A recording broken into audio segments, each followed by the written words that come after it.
Sunita twin flame divine oneness में आपका बहुत बहुत स्वागत करती हूँ।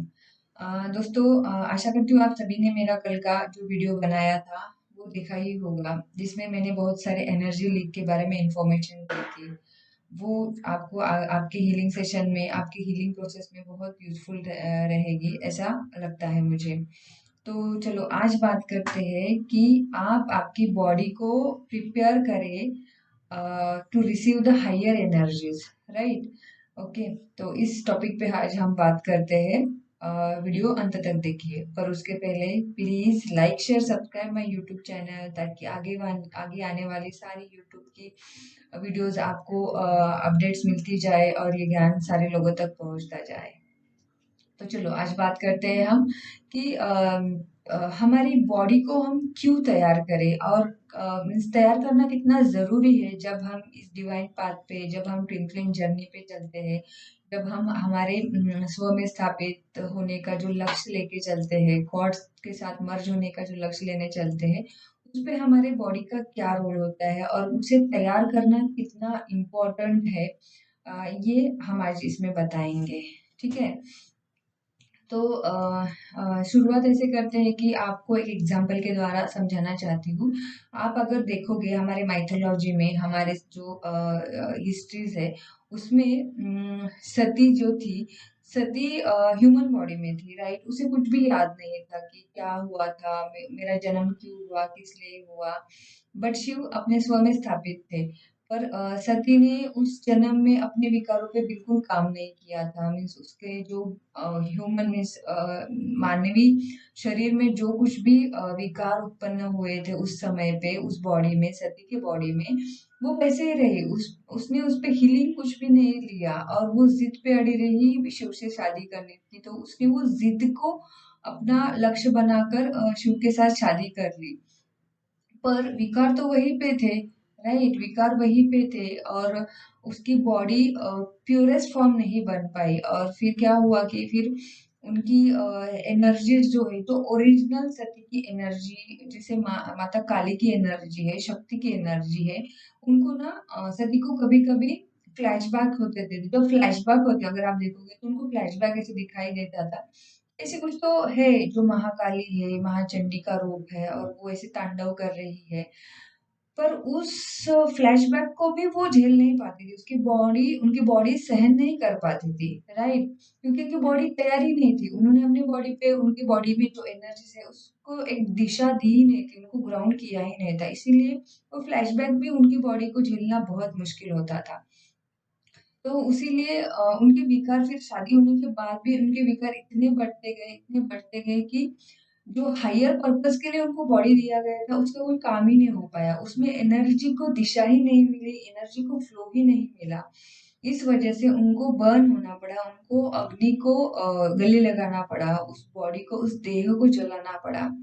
और फिर नेक्स्ट जन्म में जब उन्होंने पार्वती माँ का रूप धारण किया, उसके भी एक एग्जाम्पल के द्वारा आपको बोलना चाहती हूँ कि बॉडी को तैयार करना, शरीर को तैयार करना कितना इम्पोर्टेंट है। तो आप अगर देखोगे, मीन्स फर्स्ट सती अवतार में उन्होंने बॉडी पे काम ही नहीं किया था, कि बॉडी को अलाइन ही नहीं किया था यूनिवर्स की एनर्जी के साथ। पर दूसरे पार्वती रूप में उन्होंने बॉडी को, मीन्स स्व में स्थापित हुई थी वो, माँ पार्वती स्व में स्थापित हुई थी। उन्होंने बहुत सारी साधना की और जाके वो अपने स्व में स्थापित होने के बाद शिव के साथ शादी की। बट इसके बाद अगर आप सीरियल्स में या फिर किसी कहीं स्टोरी पढ़ोगे, तो आप देखते हो, इवन तो पिक्चर्स भी दिखाया जाता है कि शिव लेटे हुए हैं और माँ पार्वती जो है महाकाली का अवतार धारण करके शिव पे पैर रख रही है। ये आपने हर किसी ने देखा होगा। तो इसका इंडिकेशन यही है, उस समय में माता पार्वती ने खुद पे तो काम किया था, पर जब वो उनकी ओरिजिनल एनर्जी लेवल पे आई, तब वो एनर्जी भी उनकी बॉडी को सहन नहीं कर पा रही थी। मीन्स वो क्या कहते हैं, इधर बेतर, इधर उधर भटक रही थी कि उस एनर्जी को कैसे चैनल करे, एक गड्ढा ग्राउंड कैसे करे।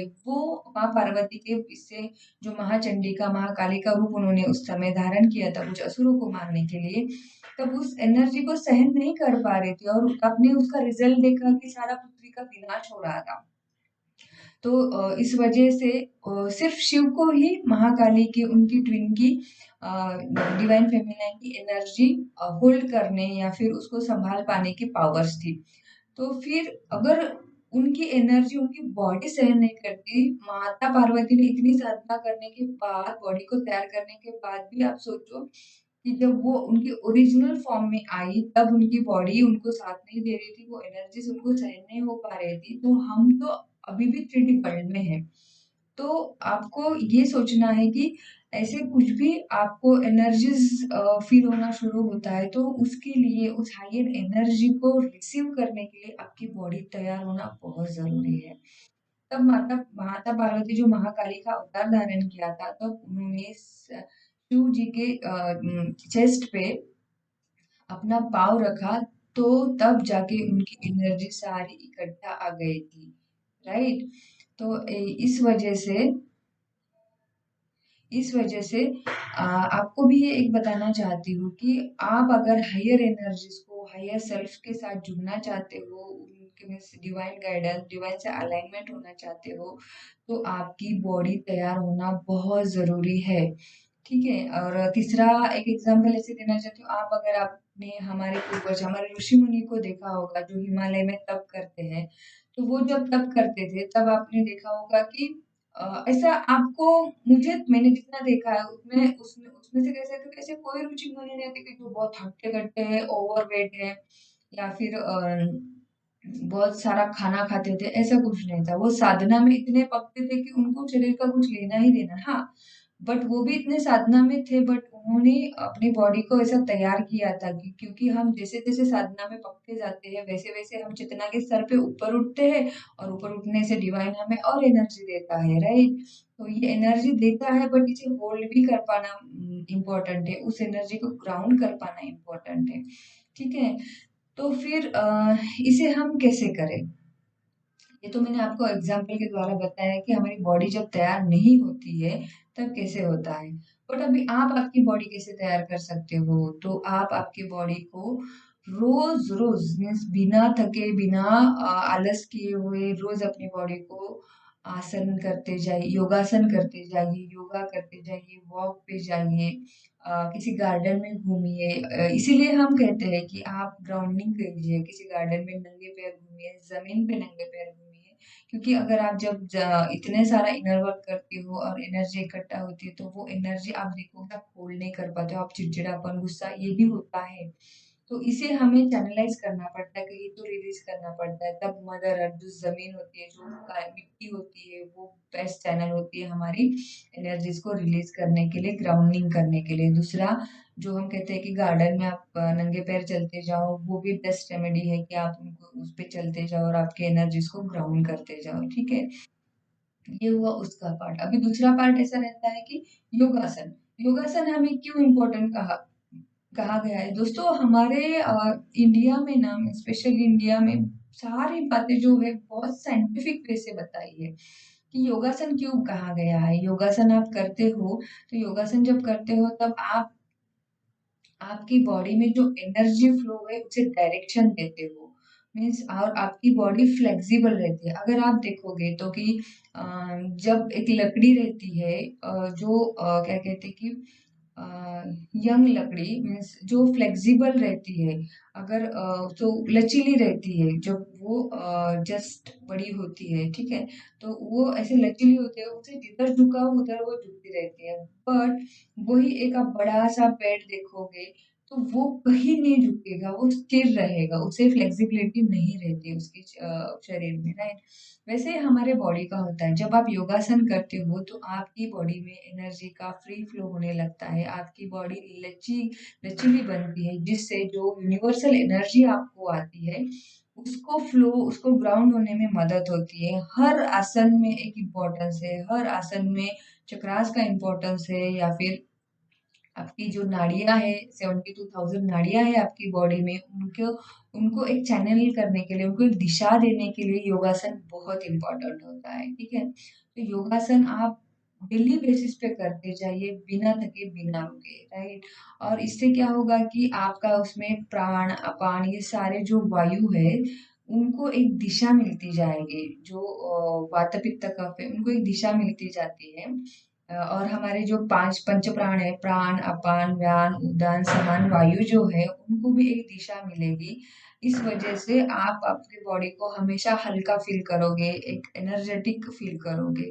ठीक है। और दूसरा ऐसा है कि अभी ये हो गया योगासन। योगासन आपको करना है ताकि आपकी बॉडी प्रिपेयर है। सेकंड थिंग आपको क्या करना है कि आपको खाना, जो हमारे इसमें से रहता है कि यार ठूसते जाओ, जो मिला नॉनवेज हो, वेज हो, स्वीट्स हो, कुछ भी हो, उसको एक समय नहीं रहता है। जस्ट भूख लगी खाओ, कभी कभी क्या कहते हैं कि जबान के तोतले पूरे करने के लिए खाओ। फिर दिवाली आ गए, दशहरा आ गया, ये आ गया, वो आ गया, खाते ही जा रहे, कहीं लिमिट ही नहीं है। तो इससे क्या कहते हैं ना कि उसे हम कंट्रोल करना चाहिए, ताकि हमारी बॉडी जो है वो अगर आप देखोगे दोस्तों, तो हमारे प्राचीन समय में हमारा नाइट का खाने का समय था अराउंड 6 5 या 6 ओ क्लॉक तक। ठीक है। ताकि हमारी जो रात का समय रहता है उसमें उसका पाचन अच्छे से हो और हमें अच्छे से नींद आ जाए समय पे, और हमें मॉर्निंग में भी अच्छे से उठना होना चाहिए। बट अभी पूरा ही शेड्यूल चेंज किया, बट इसको आप चेंज करते हो क्योंकि आप डिवाइन पाथ पे चल रहे हो, राइट। आपको आपको स्व में स्थापित होना है, आपको गॉड के साथ मर्ज होना है। तो आप ऑर्डर्स दो, आप चॉइसेस करो कि आप आपका डाइट कैसे रखोगे। क्वांटिटी डिसाइड करो, डाइट डिसाइड करो, कब कितना मील खाना है वो डिसाइड करो। खुद से नहीं कर पाते हो तो किसी न्यूट्रिशन की, डाइटिशियन की हेल्प लो, उससे करो। बट ये करो क्योंकि जो हायर पर्पस के लिए आप तैयार हो रहे हो, इस एरिया में भी फोकस करना आपका बहुत जरूरी होता है। ओके, ठीक है। तो फिर आप आपके प्रॉपर डाइट लेते जाइए इससे। और अगर लेना है तो मल्टीविटामिन्स भी आप ऐड ऑन कर सकते हो, क्योंकि आजकल नेचरली विटामिन्स भरा ऐसा खाना हमें नहीं मिलता है। तो you can start your all multivitamins. ठीक है। अब ये हो गया, डाइट हो गया। फिर हम तो मेडिटेशन करते ही है, अगर कोई क्रिया योग करता है तो वो भी कीजिए, उससे आपके प्राणों को दिशा मिलती है। जो आपके वायुज रहते हैं आपके शरीर में, उससे आपको एक डायरेक्शन मिलती जाती है। इस वजह से आपके शरीर में फ्री फ्लो होता था। मैं खुद का भी एक एग्जांपल देना चाहती हूँ। जब मैं बहुत सारा मेडिटेशन करती थी, तब ना मैं ऐसे कंटिन्यूस, जब मैं बहुत डीप में उतर जाती थी ना मेडिटेशन में, तब मेरी बॉडी ना सहन नहीं कर पाती थी उस वाइब्रेशन को। तो मैं बीच में उठ के जाती थी मेडिटेशन से, और मैं चलती थी नंगे पैर। तब मुझे फील हुआ कि जब मैं नंगे पैर चलने लग गई, तब मुझे धीरे धीरे थोड़ा सा रिलैक्स फील होता था। तब से मैंने जाना कि नहीं, हमें ग्राउंड करना कितना जरूरी होता है। तो आप भी ये फॉर्मूला यूज करो। और एक बात कहना चाहती हूँ कि जैसे जैसे आप आपके बॉडी पे काम करते जाओगे, वैसे वैसे मीन्स आप इनर वर्क तो कर ही रहे हो और अपनी बॉडी पे भी काम कर रहे हो, वैसे वैसे आपके चैनलिंग के सोर्स ओपन होते हैं, आप डिवाइन से कनेक्ट होते हो। आपने देखा होगा, इवन तो यूट्यूब पे भी देखा होगा कि बहुत सारे कहते हैं कि चैनल मैसेज, ये मैसेज, वो मैसेज, या फिर क्या कहते हैं कि इंट्यूशन बेस आप ज्यादा होने लगते हो, और आपके बॉडी में जो एनर्जी फ्लो होता है, इससे आप आराम से चैनलिंग कर सकते हो। और चैनलिंग करना, ये जब आप ये दोनों पार्ट आपके बॉडी और इनर वर्ल्ड, ये दोनों भी जब अलाइनमेंट में आते हैं, तब आप आराम से चैनलिंग कर सकते हो। और जब आप चैनलिंग करने लगते हो, मीन्स आप आपके लाइफ पर्पस, आपके सोल पर्पस में आगे बढ़ने लगते हो। ठीक है। तो फिर ये सारी बातें हैं। डेफिनेटली अपने बॉडी पे काम कीजिए। अगर आपने ठाना ही है इस जर्नी को इस जन्म में कंप्लीट करना है, इसके रिगार्डिंग अगर आपको कुछ सवाल है तो आप डिस्क्रिप्शन बॉक्स में डाल सकते हो, या फिर मुझे मेल भी भेज सकते हो। आपके आंसर्स डेफिनेटली मिलेंगे। और आपको मेरे साथ हीलिंग सेशंस लेने हो, आपका हारमोनियस यूनियन अचीव करने के लिए, तो आप मेरे वेबसाइट पे जाके सेशंस बुक कर सकते हो, या फिर मुझे कांटेक्ट कर सकते हो। ठीक है। तो thank you for watching my video. मिलते हैं अगले वीडियो में। Stay tune, stay healthy. God bless you all. Bye. Krishna, Krishna, Krishna.